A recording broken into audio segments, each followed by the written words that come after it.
Got any toy?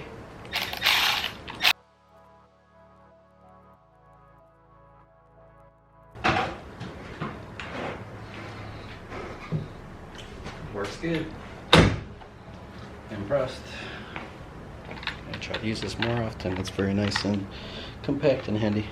I'm gonna try to clean up some of the body here. You can see there's a little bit of rust and spots all over the place. There we go. Yep, you can see that's very shiny now.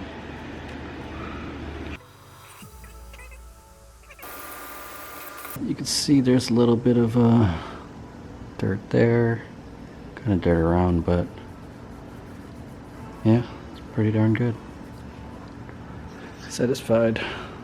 You saw how it looked before, look at it now.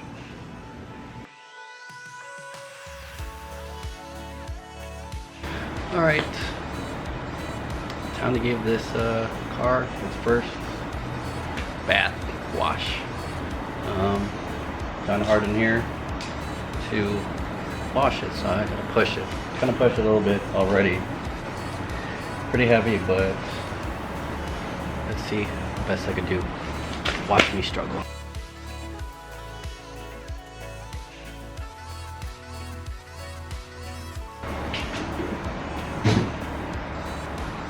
That is gonna be the furthest you get it out there. Stop being in the alley. And being able to push it back in. There is a little bit of a hump there, which was extremely hard when I got it in here. Me and my friend pushed it, so I want to do it again. Let me show you what I picked up today at Walmart. I don't know what's good nowadays, but I see a mitt standard. Let's see what I got here. Turtle wax, car power wash, moderate aggressive extreme, I don't know, whatever. At least it's soap and microfiber drying towel.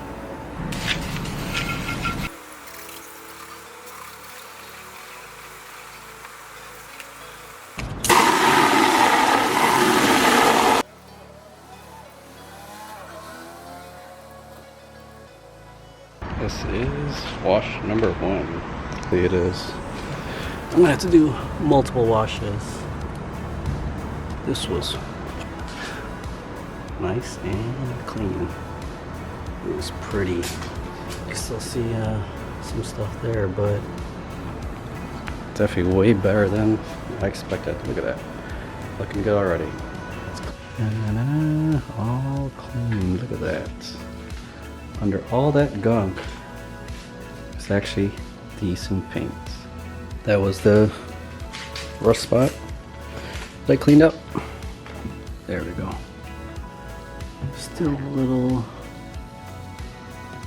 dirt mark in there, because that's where the ding is, but at least all outside is all clean.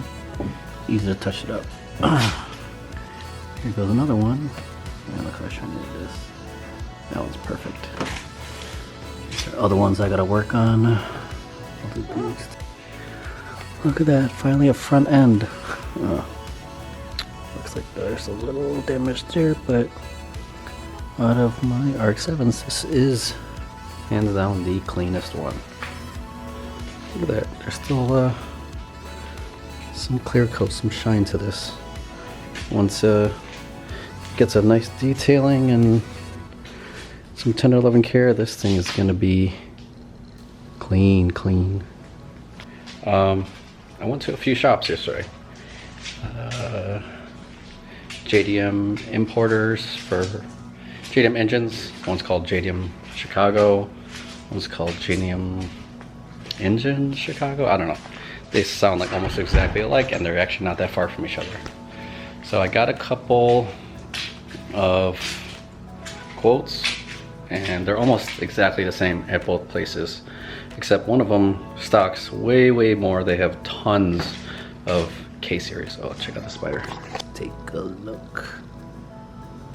Nope. Okay, never mind. Okay, so options we have, K-Series again is probably my best choice so far. And specifically K-Series, K24.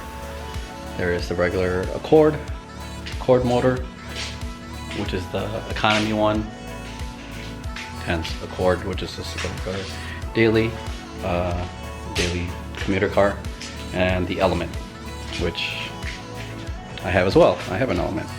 But there's the TSX, which is the higher compression, which is more of the performance version of the K-Series. So thinking of going that route, that high compression. So if I just go NA, it actually would be pretty decent. But also thinking if I go turbo, which I don't know, which I love turbo, I could probably just get one of the cheaper motors with a non-high compression, because it won't matter as much. It's gonna make a difference, but in the end, when you boost it, you make more power anyway. So I know where I'm gonna get the motors. It's just gonna be deciding which one to choose from. And next thing is the transmission. Transmission, I need to do a little more research. What I've been seeing, S2000 is probably an easy one. One of the shops there is actually gonna look for one for me. I guess he knows someone that has AP2, so the second generation of S2000, 6-speed, and I think it's a little bit stronger. Other options I heard is BMW 5-speeds. So that might be a more convenient route, because I think there's definitely way more BMWs out there, junkyards, laying around, part outs, whatever, than S2000s. And also price-wise, I'm sure those BMW Trans are going to be, you know, a couple $100, where the S2000, I know it's going to be a couple $100 too, but again, I'm just trying to save costs here. So motor and trans, maybe $600. The trans motor is like 600, like a regular K-Series or whichever one, 600 to 900, depending on which one. And then trans, you know, if I could spend $200, $400 at most, I'd be happy. Because then from there, motor, trans, that's the main components. The rest will be the hookups, like the motor mounts, trans mounts, which are going to have to be custom anyway. But the other, what do you want to call it, supporting parts that I'm going to need is like radiator, intake, exhaust, and things you do whenever you swap. Kind of take the performance route at the same time, because spending money to go stock, kind of a waste, because you're probably going to end up modding it anyway. So you just jump to mods, and deciding how big of a jump is probably the biggest thing. Take this stupid, not stupid, V8, get this V8 out of here, because I do not want this old Chevy motor. And I was thinking of just junking this V8, because I think it's garbage. But I had some friends that gave me an idea. They're like, make a table out of it. And you've probably seen that at some automotive shops or wherever. They'll put a table in the living room and put glass on top. So at least I'll have a multi-purpose. I mean, I don't know if I could try to sell it. Might be a little hard, but transmission. But the transmission though, this has the automatic trans with that Hurst shifter. So I'm sure that's probably worth something. And it's nice because, you know, if I could sell stuff, just put it towards the funds on the new swap. The valve cover does get very, very close to the firewall. Probably very similar to what happened with this V8 swap. So kind of started for me already. Obviously I gotta clean it up. That's crazy, like literally algae still growing on there. But I want to clean this up because it doesn't look too pretty, even though it's gonna be hidden.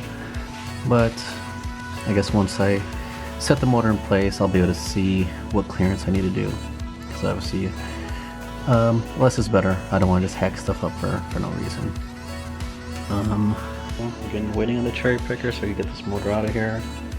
and can really get stuff going.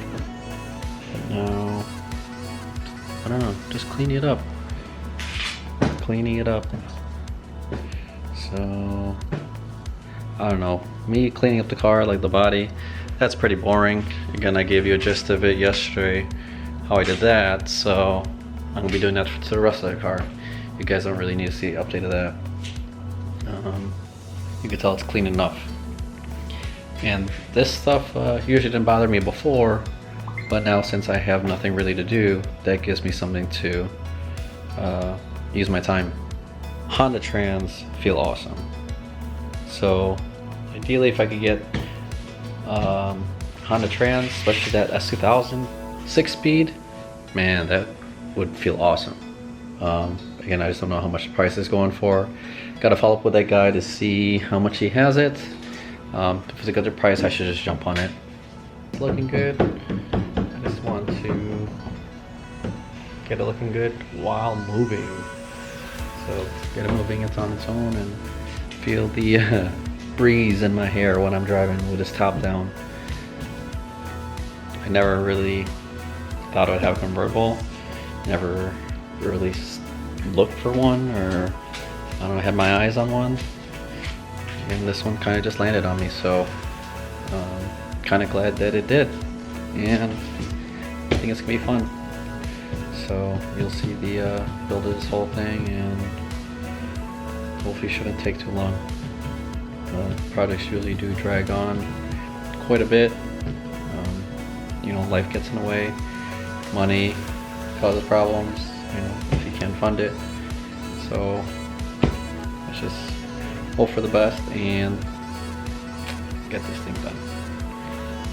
Yeah, so a lot of people do lose interest because for whatever reason. So I saw a guy posting yesterday on the forum where he was mapping everything out, doing this whole build, very detailed build up, but when I started looking towards the end, this guy gave up. He posted everything for sale and did all this stuff. But this was years ago, probably, I don't know, 7 years ago, maybe even more.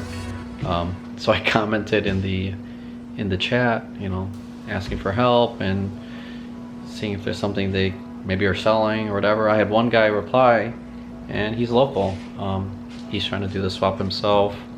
So I guess we're just gonna learn together. So hopefully these older guys that, not older guys, but guys that have been doing it quite a while ago and got work done, hopefully they can shed some light on this and give us some pointers, or hopefully if they made some parts, can pass it along, because that will save a big headache.